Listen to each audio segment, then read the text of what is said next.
My lawyer accidentally sent me the file meant for my ex-attorney, and now everything makes sense? I never imagined my life could turn upside down simply because of one misdirected email. It happened late one evening when I was sifting through my inbox and saw a message from my attorney with a subject line that read, "Sorry, no context, no real explanation.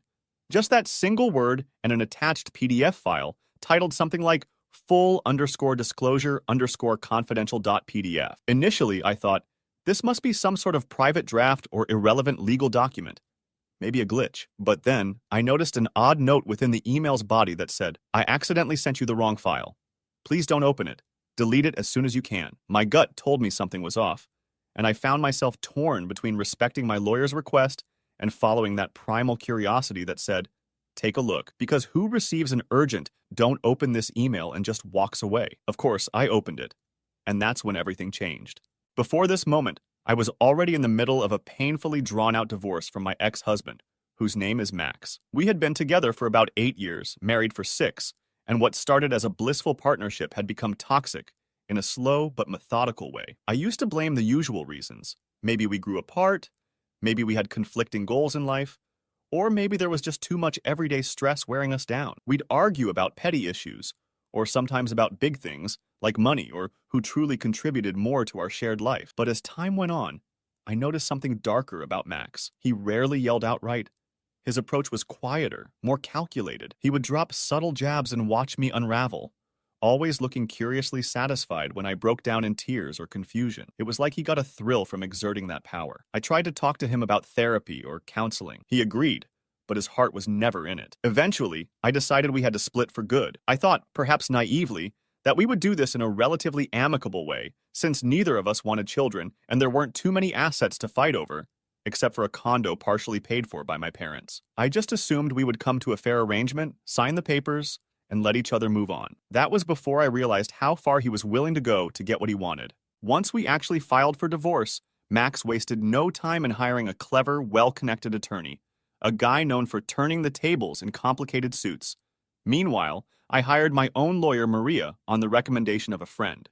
Maria came highly praised as someone honest and empathetic, a person who would genuinely fight for my interests. At first, I felt secure. I believed I had someone competent on my side, and I truly hoped we could finalize the divorce in a matter of months. But it dragged on, and I noticed that Max was no longer the slightly controlling, but otherwise normal husband I remembered. He started pushing every legal boundary. He refused to negotiate property division with any sincerity. He insisted on claims about how the condo was mostly paid for by him and his family, which was untrue. He spread rumors that I was financially unstable. At times, I wondered if I was losing my mind. Why was he devoting such energy, such cunning, to hurting me this way?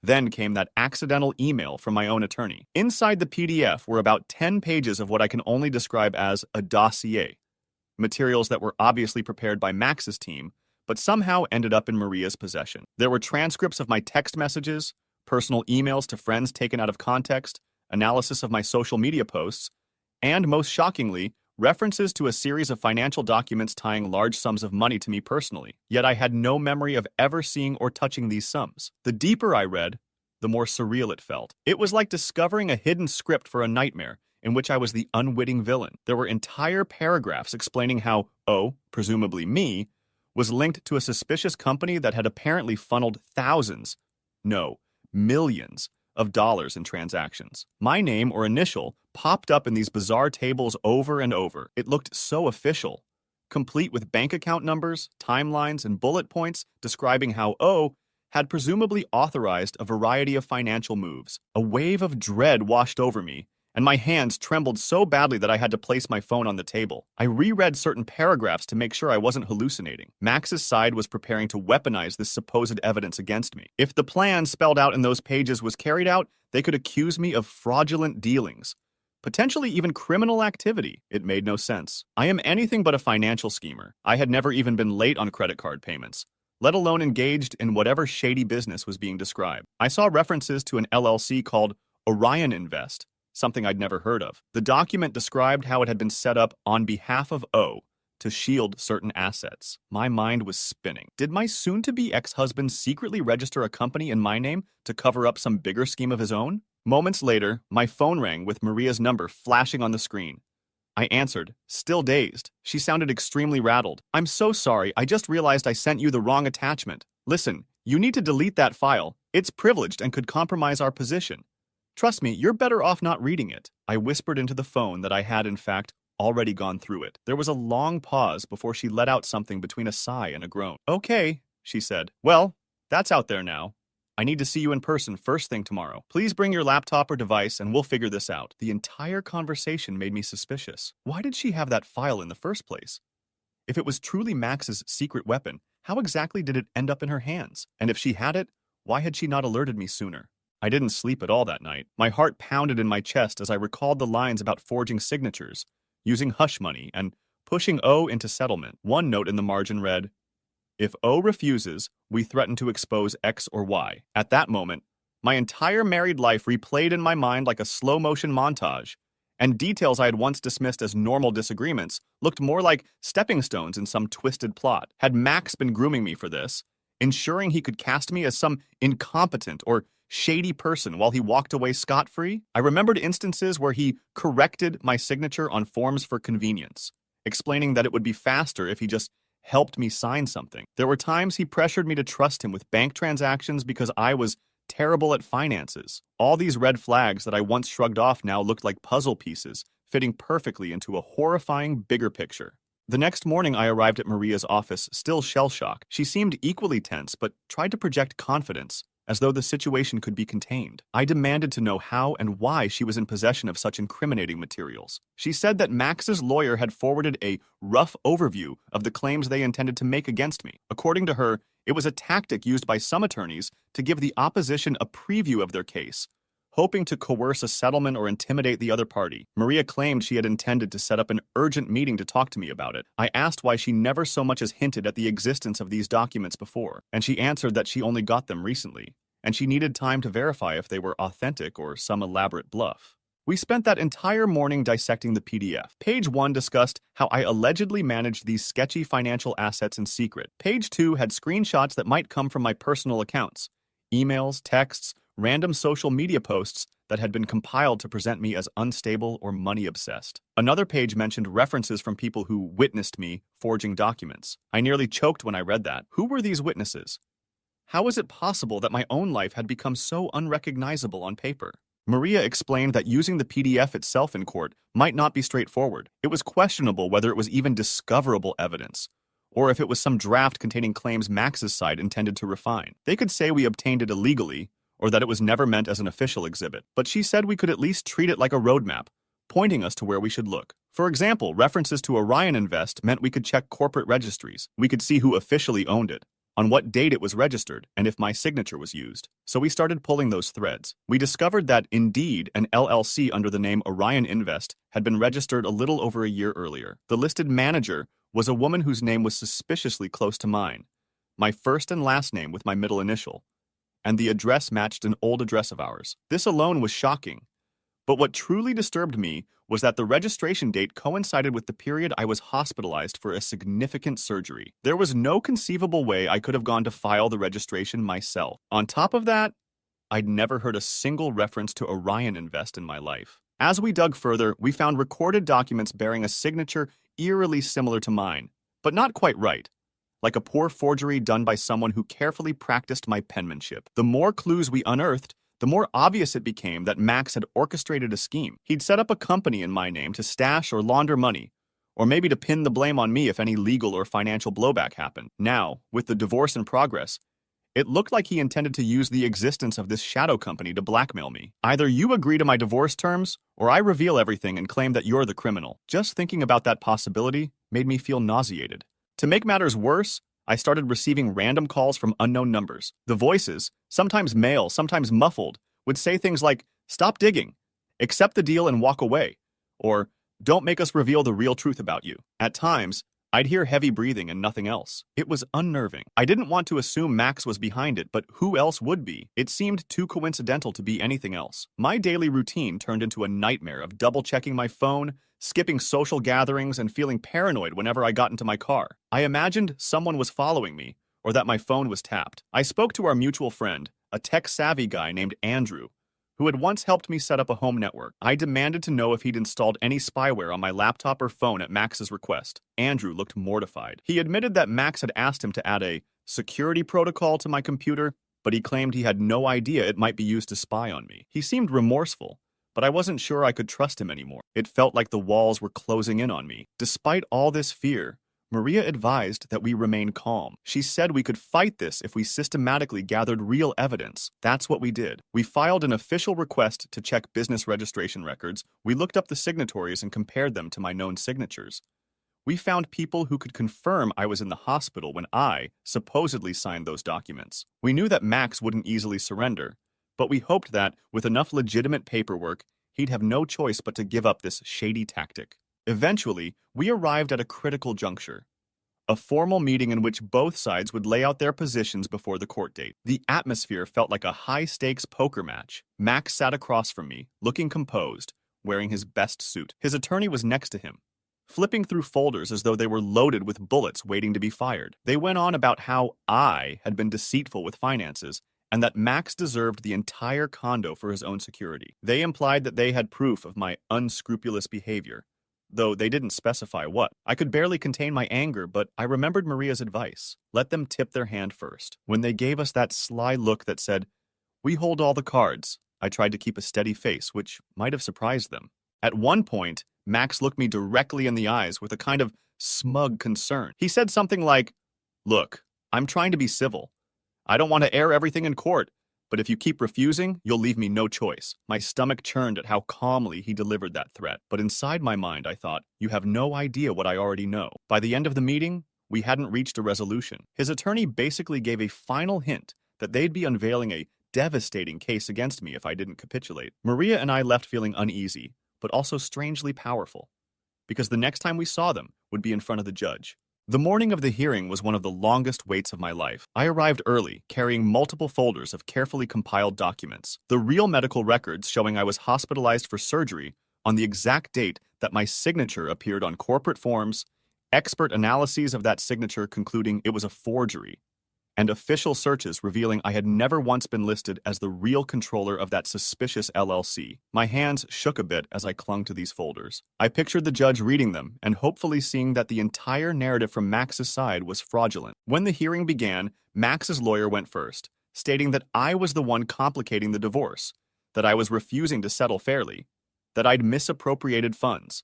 They spoke in vague legal terms about how I, not Max, was responsible for certain undisclosed financial actions, implying big trouble for me. I felt the eyes of the court on me, and my skin prickled. I tried to breathe evenly. Then, Maria stood and announced that we had evidence that I was never involved in any such deals.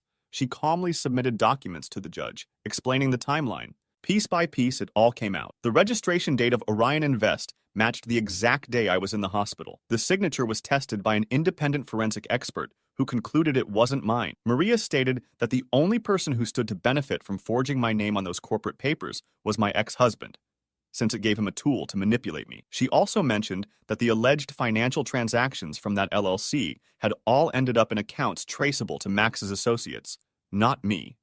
I glanced toward Max as she spoke, and for the first time, I saw genuine panic cross his face. His posture stiffened, and he started whispering to his lawyer.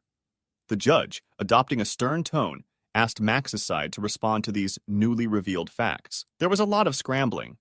They tried to deny that Max had anything to do with the LLC or that it was a real threat to me, but it didn't come out very convincingly. The judge then commented that if these documents proved to be accurate, we could be looking at criminal implications for whoever orchestrated the forgery. That was the moment I realized Max's entire plan was blowing up in his face. As for the property division, it became obvious that Max's claim to the condo was largely fabricated. My parents had contributed a major portion of the down payment, and the rest had been covered by a joint mortgage that I mostly paid off over the years. Previously, Max's lawyer had banked on scaring me into conceding, but now their intimidation tactic was worthless. The judge ordered a continuance, stating that an in-depth investigation was necessary to evaluate these forgery allegations. Meanwhile, from that day forward, I no longer appeared guilty of any financial wrongdoing. On the contrary, I had strong evidence that Max himself was involved in underhanded operations. We spent another few months slogging through legal formalities, but the tide had turned decisively. Freed from the specter of being called a fraud,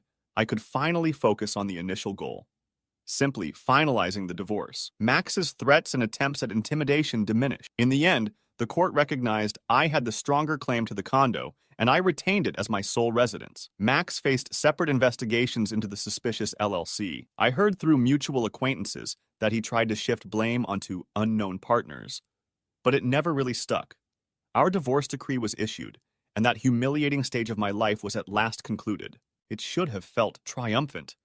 But as soon as the dust settled, I found myself dealing with a flood of conflicting emotions. Relief that I wasn't going to be destroyed by false allegations. Disgust that I had once loved a man capable of weaving such a twisted scheme against. Sadness at how a relationship that began with promise ended in clandestine manipulations. And above all, a sense of raw vulnerability. I realized how precarious trust can be. One day, you think you know everything about your partner. The next, you discover they've been forging your signature to create a secret shell company in your name. I confided in my closest friends, many of whom were stunned. A few said they'd seen glimpses of Max's controlling nature, but no one imagined he'd go to these lengths. My parents were furious on my behalf, and we had some tearful conversations about how they'd once believed Max was the ideal son-in-law. I had nights where I'd lie in bed, forcing myself not to replay all the manipulations. But it was tough. Memories kept crashing into me. I remembered the time he insisted on handling the closing paperwork for the condo, telling me I should just sign wherever needed. I wondered if that was a practice run for forging my signature. Then I remembered moments I'd found suspicious. Random phone calls, strange credit card statements that he brushed off as clerical errors. It all slid neatly into place, forming a narrative of deception I was too trusting to see before. Amid the internal chaos, I also felt a new sense of determination. If I survived this, if I could stare down false charges of fraud, if I could stand up to menacing phone calls and shady attorneys, then I could handle the next chapter of my life with renewed strength. It was a bitter lesson, but maybe I needed it to become truly independent, emotionally, legally, financially. In the weeks that followed, I changed all my passwords, got a thorough cybersecurity check on my devices, and made sure my digital footprints were locked down. I blocked Max on every platform. Whenever I got calls from unknown numbers, I let them go straight to voicemail. Part of me worried he might try some last-ditch scheme, but I also sensed that our confrontation had cost him too much already, and he'd likely slink away to avoid further scrutiny. People often asked me if I believed that my lawyer, Maria, truly sent that file by accident, or if she intentionally let me see it to give me a fighting chance. It's a question I still can't answer with absolute certainty. On the surface, she always insisted it was a genuine slip-up, that she typed my email address in the recipient field instead of Max's lawyer's address. Could it have been a subconscious choice? Could she have felt morally obligated to expose these lies, but was constrained by professional rules? My gut tells me there might have been more to her mistake, but I never pressed her on it too hard. After all, discovering that file saved me, and in the end, Maria did her job well. She might have realized that if she came right out and told me everything, it could create messy ethical issues. By sending it accidentally, she ensured that I would open it and learn the truth for myself. Still, it's speculation. What I do know is that sometimes the darkest secrets are one click away from exposure. If I had not opened that PDF, I would have walked into the final divorce negotiations blind, totally unsuspecting of the catastrophic allegations Max planned to level at me. Maybe I would have folded and settled on his terms simply out of fear, or maybe his side would have sprung the evidence so suddenly that I wouldn't have had time to mount a proper defense. In either scenario, I could have ended up losing the condo, or worse, being charged with crimes I never committed. That single, mistaken email changed the entire trajectory of my life. At this point, if someone asked me whether I regret ever marrying Max, I'd hesitate. On one hand, the heartbreak and betrayal cut me so deeply that some nights I still wake up drenched in sweat, recalling the horror of nearly being framed for something I didn't do. On the other hand, it's part of my story. It taught me the hard way that you can't blindly trust people, even the ones you love. It taught me to pay attention to every piece of paper I sign, every hint of financial irregularity, and every uneasy tingle in my gut that says, something's not right. Though it's painful to carry these scars, I now face my future with sharper intuition. I'm more resilient, more aware, and less afraid to confront injustice. When my divorce was finally official, I half expected Max to storm back into my life with more threats or to attempt some bizarre revenge. None of that happened. He just disappeared from my reality, like a shadow dissolving at daybreak. From mutual friends, I heard that he was busy scrambling to fix other legal troubles he'd created for himself. The cunning front he maintained so meticulously was cracking under the weight of his own lies. It was oddly satisfying to realize that my refusal to cave was what triggered his downfall. For the first time in years, I felt free and safe in my own home. I walked through the condo thinking, this is finally mine, unclouded by his manipulations. I bought new furniture. I repainted walls. It felt like reclaiming my physical space and my emotional world. In the aftermath, I did have moments of irrational guilt. Like, had I somehow provoked Max to do this by pushing for a fair divorce? Was I partly responsible for the escalation? My therapist explained that it's normal to question yourself after experiencing a significant betrayal, but it wasn't my fault. If anything, Max's manipulative tendencies had likely been lurking long before the marriage started to fail. It just took a high-stakes scenario for them to fully reveal themselves. The hardest part to accept is that the man I once saw as my partner, my confidant, was simultaneously building a trap in the background. Sometimes I share this story with people who are in rocky relationships or thinking about filing for divorce. They get wide-eyed, as though they can't believe such a drama could unfold outside of Hollywood. But it can, and it does, more often than one might think. Perhaps not always with the same high stakes or layers of deceit, but the seeds of manipulation, hidden agendas, and the exploitation of trust can sprout in many ways. I tell them, if you sense red flags, never ignore them. If you feel cornered or suspect that someone is controlling your finances, question everything. And most crucially, if your lawyer ever sends you a wrong file, maybe don't be so quick to delete it. I won't pretend that discovering those documents was easy. It was terrifying. I felt so violated, realizing how thoroughly my ex had intruded into my personal world, collecting my private messages, forging my signature, building a narrative where I was a crook. I wouldn't wish that sense of dread on anyone. But ironically, that one terrifying revelation was what spared me from far worse damage. If it had remained hidden until the last minute, I might be telling a very different story now. One of ruin, not victory. People like neat endings. They ask, so, did Max go to jail? Or, did you sue him back for all the stress? The truth is that real life rarely ties up with a perfect bow. The court decided in my favor regarding property distribution, so I kept the condo. The separate matter of that LLC was investigated, and as far as I know, Max faced serious legal consequences, though the details remain murky. Legal processes drag on, and I was content enough just to be free of that nightmare. Over time, I emotionally distanced myself from any further vendetta. It wasn't worth it to me to keep chasing him through endless legal motions. Maybe one day I'll find out he paid some fines or made a plea deal, but that's not my concern anymore. What truly matters is that I can sleep at night without looking over my shoulder, and I no longer have to doubt my own reality or sanity. I've rebuilt a life where I'm not haunted by the possibility of someone rummaging through my messages or forging my name on secret documents. Of course, scars remain. Trusting someone romantically will be a bigger step in the future, but life moves on, and so have I.